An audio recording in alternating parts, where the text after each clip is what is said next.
Rockies hits it in the air to center. We will see you tomorrow night. What's up, sports fans? Welcome back to KLW Sports Gaming. I hope you all had a great week. We've got 3 good games on tap for you this episode. But before we get into that, I have some more bad news.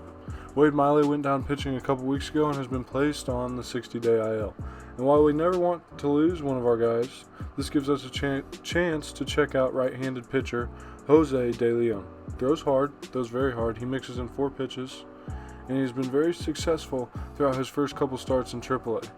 And while this is a bit earlier than we wanted to see him in the MLB, we would like to give him a little bit more time to develop. We will get to take our first look at him in our first game today against the Rockies. Welcome to Coors Field. We've got a good one today from the Rocky Mountains. It's our Cincinnati Reds taking on the NL West leading Colorado Rockies in Game 4 of this 4-game series. On the mound for the Rockies trying to take the series is Kyle Freeland. He's started 7 games, a 3-4 record with a 4.62 ERA. The Rockies lead the series 2-1, looking to take it for good in this one. It'll be Jose De Leon starting against him tonight. This is his first start of the year. He did play a bit last year, 4 innings pitched for the Reds, had a 2.25 ERA, so we'll get our first look at Jose De Leon tonight. Starting off here, Nick Senzel with 1 out in the top of the first. Senzel hits this one into the gap, and he has a double for the Reds with 1 out in the top of the first inning. After a Votto walk, it'd be Aristides Aquino trying to drive in a run, and to end the inning, an interesting double play, a 5-4 double play, tagged out Senzel and went to second to get Votto. We now go to the bottom of the first. Adam Eaton leading off for the Rockies, and he smokes that one deep to center field, and it'll go off the wall, and Aristides Aquino misplays it there in right field, and finally they get to it, but not before Adam Eaton will round third and come home. He's got himself an inside the park home run.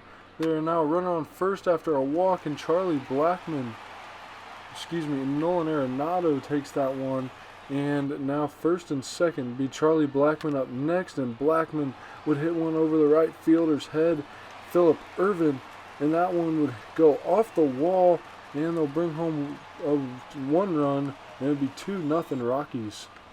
And now be Trevor Story up, and finally the Reds will get their first out, but it's deep enough to score the run here. Ervin, the throw is not in time. That makes it 3-0. Finally, Cincinnati gets their first out of the inning. It's in Ryan McMahon, and he hits one down, squeezes it down the right field line, and that would score another run. So it's 4-0. McMahon in on a double, and then it'd be Dom Nunez, and he would hit this one off the wall. That would make it 5-0 Rockies in this first inning. A rough first inning of work for Jose De Leon, but they would stick with him. 2 outs now. It's the pitcher Sam Hilliard or Kyle Freeman. They finally get out of the inning. Finally, after giving up 5 runs, now we go to the bottom of the third. It's Trevor Story up again, and he smokes this one. It looks like it could go, and it is. It's gone. 6-0 Rockies lead. Trevor Story's 6th home run of the year.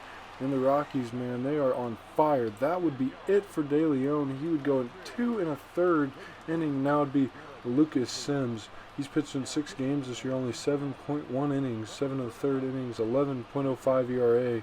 They bring him in as their only long reliever on the team, and it's time for him to try and come through a little bit. First batter he faces, and he gets the out. So 2 outs now in the bottom of the third, and here you go to 2 outs. Face McMahon again, and McMahon would line out to third base. Now it's the Reds up, and it's Joey Votto who squeezes that one fair, and he'll get a double on this one, getting on his horse right here. A double down the right field line for Joey Votto. Now with 2 outs in the inning, it's up to Freddie Galvis to try and keep this one alive, and he would ground to the third baseman, Nolan Arenado, who would make the play. So still nothing doing for the Reds. Now to the top of the 5th, Phillip Ervin up to bat, and he gets that one over the right fielder's head, and it's off the wall. A double for Phillip Ervin to lead off the top of the 5th inning. And now be Kurt Casilli up, an 0-1 count to him, and he would smoke this one to left field. Doesn't have the distance to get out, and finally Cincinnati is on the board with Kurt Casilli's first home run of the year, and finally the Reds are on the board. They make this one 6-2, trying to come back in this one. Now Tucker Barnhart is going to pinch hit for Lucas Sims. A 1-1 count to him. Still nobody out in the top of the fifth. 2 runs plated, and Barnhart bloops this one in between the second baseman, the center fielder, and the right fielder. A base hit for Barnhart. Gets lucky, a pinch hit base hit for the lefty catcher. And now it's Castellanos who smokes this one into the gap. He is on point today. And Tucker Barnhart is slow, man, but he's able to get to third. So second and third now for the Reds. Now with 1 out, Joey Votto up, and he will sneak this one past the first baseman. Barnhart would score, and it'd be first and third. 6-3 the score now. Aristides Aquino would be next up, and on the first pitch, he hits this one to right center. Smokes it, and this one is out of here. Tie ball game. The Reds tie it up in the top of the fifth. Aquino's 15th home run, and we're at May 10th, folks. He is on fire. It'd be Mike Moustakas next, and there's no doubt about that one. Same spot for Moose, and the Reds take the lead 7-6 here. A 7-run 5th inning would take Kyle Freeland out of this game. An awful game for both starters today. Freeland started well. Jose De Leon never played well, and that would be it for Freeland. 4 1/3 for him. Jaro Diaz would come in, and he's pitched in 8 games this year with a 1.69 ERA throughout 16 innings. The first batter he would face would be Freddie Galvis, and Galvis would smoke this one, and this one would get all the way to the wall. Galvis has himself a double, and the Reds are not done here in the 5th inning. Now with 2 outs in the inning, it's up to Kurt Casilli to keep the inning alive, but this one would die out in center, and Adam Eaton would be able to get there to make the play, but not before a 7-run 5th inning that would give the Reds the lead in this one. The Reds now lead 7-6, and here comes Amir Garrett to try and keep the lead. He's pitched in 17 games this year with a 1.56 ERA throughout 17.1 innings. He walked the first batter he faced, and next up would be Trevor Story, and Trevor Story did not want this game tied any longer. 7-6 would turn into 8-7. The Rockies would retake the lead just like that. 1/2 inning later, that's Trevor Story's 6th home run of the year, his 2nd of the game, and finally Amir Garrett would get out of the inning, but not before giving up the lead, and that is not what you want to see. Then be Robert Stevenson coming on in the bottom of the 6th. He's thrown 23.2 innings and a 1.9 ERA. The bullpen altogether has been fantastic for the Reds, but not today.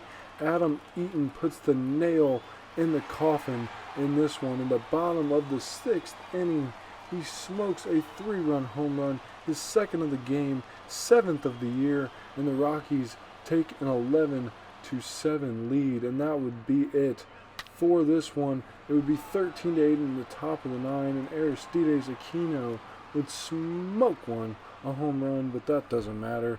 The nail in the coffin would be Adam Eaton's home run for the Rockies, and that would be the game. Trevor Story was the player of the game, 2 for 3 with 2 home runs and 4 RBIs. For the Reds, Aristides Aquino was 2 for 5 with 2 home runs. Moustakas hit a home run as well. Casilli hit a home run, and Phillip Erving was 2 for 4 with 2 doubles. On the Reds side, on the Rockies side of things, Trevor Story, like we said, was 2 for 3 with 2 home runs. Eaton was 3 for 5 with 2 home runs as well. Nunez was 3 for 4, and McMahon was 2 for 3. And finally, we have made our first big trade of the series. We have sent away Wade Miley, starting pitcher, to the Chicago Cubs, and in return got B potential catching prospect Miguel Amaya. This is exactly what I wanted for our future, because for the time being, Barnhart and Casilli, splitting time isn't the worst thing in the world, but in the future I really want this solid catching, quality, consistent catching options, and my hope with Amaya is that he will develop quickly and in a year or 2 will become our franchise catcher. There you see some of his stats right there. Good fielding stats for the most part. Obviously his hitting stats are going to have to develop, and that's why he will spend a couple years down in the AAA level. Now, this trade does get us in a little trouble for the time being, and that is because I believe that having a 1 through 5 strong rotation is very important to a good team, and right now we're missing that 5 guy after Wade Miley leaves. We saw that even during the season when Miley got injured. I am positive, however, that right now it is not Jose De Leon, who started in 2 games and never made it past the 3rd inning with an over 25 ERA. Our second attempt at finding that guy will be Jose Lopez, who has been in our minor league system at AAA, and he has had a sub-4 ERA with 4 good pitches, and I think he's really got a chance to make a mark here for us in the major league level. We've got the Ohio Cup up for grabs today in this interleague matchup between our Cincinnati Reds and the Cleveland Indians from Progressive Field. It's a beautiful day for baseball, folks. We've got a good one for you in store. Shane Bieber will be on the mound for the Cleveland Indians. He's started in 10 games with a 4-4 record, a 3.94 ERA. He's pitched in 64 innings so far this year. His whip is 1.20. On the mound for the Reds is Anthony DeScalafani. He started in 9 games with a 3-3 record, a 4.35 ERA. He's pitched in 51.2 innings, giving up 64 hits with a whip of 1.53. Take a look at the starting lineups for today. The Indians go with Cesar Hernandez, Mercado, Lindor, Reyes, Ramirez, Santana, Nimmo, and Sandy Leon. For the Reds, it's the normal lineup. Nothing's changing here. Of course, Nick Senzel is in that 2 spot. Freddie Galvis bats 8, Barnhart 7. And here we go. Nick Senzel up second in the 1st inning after Nicholas Castellanos got out, and there is the Reds' first hit of the afternoon in the top of the 1st inning from Nick Senzel. Up next would be Joey Votto, and Votto would rip one up the middle, and Senzel would go from 1st to 2nd. 1st and 2nd now with 1 out in the top of the 1st, and it'd be up to Aristides Aquino, and he would get that one in between the 3rd baseman and the shortstop. Senzel would come home and he would make it, and Cincinnati takes an early 1-0 lead here in the top of the 1st. Now we go to the bottom of the 1st, and DeScalafani was playing well all day long. You see a strikeout there of Franmil Reyes. Now to the top of the 2nd, Tucker Barnhart hits that one high and deep. It's got a chance to leave the park, and it does. Tucker Barnhart with his 4th home run of the year. The Reds lead 2-0 now. Staying in the top of the 2nd is Nicholas Castellanos, and he crushes that ball to center field. There's another solo home run for the Reds. He destroyed that baseball. The Reds now lead 3-0. That's Castellanos' 12th on the year. And now we go to the bottom of the 2nd, and the Indians will finally get their first run here on a Nimmo ground out, so he gets an RBI on that one. And Cincinnati leads 3-1 now. Sandy Leon up, and he would hit one up the middle. Moustakas there to make the play, and that would end the 2nd inning. So since Cleveland does get a run back in that inning, it would now be Freddie Galvis up in the top of the 4th with 2 outs, and he would hit that one way gone to left field, an opposite field home run for Freddie Galvis, the Reds' 3rd solo home run of the afternoon. Now we go to the bottom of the 4th. Runners on 1st and 2nd, and this one hit out into center field, and the play is made, so DeScalafani gets out of another jam. Up now would be Nick Senzel, top of the 5th, a 3-2 count. He would dribble that one in front of the catcher. The catcher would overthrow the first baseman, and Senzel could be running for days. He'll go all the way to 3rd, and he'll make it there safely. 4-1 Reds with a runner on 3rd base. They give an error to Sandy Leon behind the plate. That would be it for Shane Bieber, and Hunter Wood comes in. He's played in 7 games with a 17.69 ERA throughout 9.2 innings. Definitely a rough start to the year for Hunter Wood. Now Votto up with 1 out, and Senzel on 3rd, and Votto would strike out, a huge out number 2 there for the Indians. And then Aristides Aquino would swing at a pitch in the dirt, and that would get Senzel home on a wild pitch. So Cincinnati catches a little break. They're not even going to have to hit Senzel, and Aristides Aquino would walk and then get thrown out by Sandy Leon. So he kind of makes up for that bad throw earlier. We now go to the bottom of the 5th. It's Franmil Reyes up again against DeScalafani, and he hits that one high and deep. It's going to have a chance to go. Aquino might be able to make a play, and that one is out of here. That's Reyes' eighth home run of the year. Now Jose Ramirez up in the bottom of the 5th, and he would dribble one back to DeScalafani, and that would end the inning for Anthony. We now go to the bottom of the 6th. Runners on 1st and 3rd. Cesar Hernandez up, and he hits it to the shortstop, and they'll go the easy route for the out at 2nd. That would be it for DeScalafani. He played a nice game, only giving up 2 runs. In comes Amir Garrett. He's played in 22 games with a 4.03 ERA through 22.1 innings of work. He's got a runner on 2nd, and that one hit deep into the gap, and Jose Ramirez has got himself a double and a run scored there.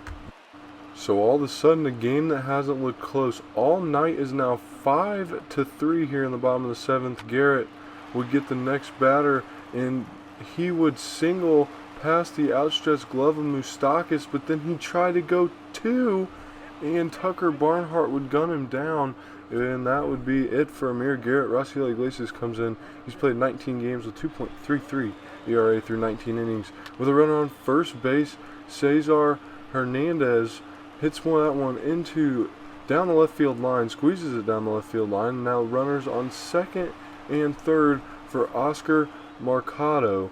Mercado would hit this one, and it'd be in the gap. Aquino's going to have to make a tough play, and he dives, but he can't get there. That'll score both those runs, and that'll bring Oscar Mercado to 2nd. So now it's a tie game in the bottom of the 8th inning. Staying in the bottom of the 8th. That one hit in a good play at 3rd base by Senzel. So they get out of trouble, but still 5-5 game. Runner on 1st for Freddie Galvis, and he hits that one with 2 outs, and it gets a knock down the line. Barnhart all the way around to 3rd. So 1st and 3rd with 2 outs in this top of the 9th here for the Reds, trying to retake the lead they had almost all night. It'd be Scott Schebler who would strike out on a high fastball, and it'd stay 5-5. Going to the bottom of the 9th, Matt Bowman would come in to try and keep this game where it is and get to the 10th inning. He's played in 12 games with a 2.57 ERA, as well as pitching 14 innings. Carlos Santana up up 2nd after an out, and that one would be hit into the left field corner, but the shift was on, and Castellanos couldn't make a tough play. So there we have a runner on 2nd base for the Indians now. Brandon Nimmo with runners on 1st and 2nd after a walk would hit this one high and deep to center field. Not going to be far enough to score the run, but they will get the run to 3rd base. So 1st and 3rd now with 2 outs in the bottom of the 9th. Sandy Leon, who's been good all day, gets that one past the 3rd baseman's glove, and the Indians walk this one off, win it 6-5, split the 2-game series. Sandy Leon walks it off. He was 4 for 5 in this game with 4 singles. A great game for a guy that you wouldn't expect it from. And there's the win for the Cleveland Indians. They fight back from a 5-1 deficit in the 5th inning. And, pitchers didn't pitch great, but hitting-wise, Cleveland, Franmil Reyes got that home run. He was 2 for 5. Jose Ramirez 1 for 4. Oscar Mercado 1 for 5 with a double. Carlos Santana 2 for 4 with 2 doubles. On the Red side of things, Galvis, Barnhart, and Castellanos all hit home runs, while Nick Senzel was 1 for 3 with 2 runs scored. Another injury has plagued our team. During a game against the Padres, Nick Senzel slid into 2nd on a steal and fractured his arm. He had to be placed on the 60-day IL. He'll be out for a couple months, and now Suarez's replacement is hurt. Mark Payton was also injured as well. He'll miss a couple months and go on the IL. Payton doesn't play a huge role on the team, but he gives us good depth in the outfield. You know what that means? That means we have free moves again. Tyler Callahan hasn't proven to be ready for the bigs yet, and he was sent back down. However, we brought up a guy that could play all over the infield, Jonathan India. He's very versatile and has high potential. We also brought up long reliever Tyler Mahl, who was up in the bigs some throughout 2019, actually has played as a starter most of his career. He has very high potential as well, but he's starting to run out of time. He's getting a little older. We wanted to be able to give teams a different multiple inning look than just Lucas Sims. This is how our lineups will look now after Senzel went down. Galvis will slide in the 2-hole, while Josh Van Meter will become the everyday starter for the time being. Pitching-wise, Tyler Mahle will fit in there as the second long reliever spot, so when we get into bad situations early in games, we don't have to go straight to Lucas Sims. We now have Tyler Mahle as another option for us out of the bullpen. So I just wanted to give you guys a little update on how these injuries have been affecting our team, as well as the moves we've been making. We finally made that first trade. We've been calling guys up, sending guys down. This is the most involved I've ever been in a franchise, and it's been very fun to play. I plan on showing you guys a third game in this video, Cubs game from the beginning of June. However, I forgot to record it. It was actually a very good game. We lost 6-4, but I now have a Cubs game slotted for after the All-Star break, so you'll see a Cubs game, I promise you that. Anyways guys, that's all I've got for you today. Have a good week. I appreciate you guys all for watching, and I will see you guys in the next video.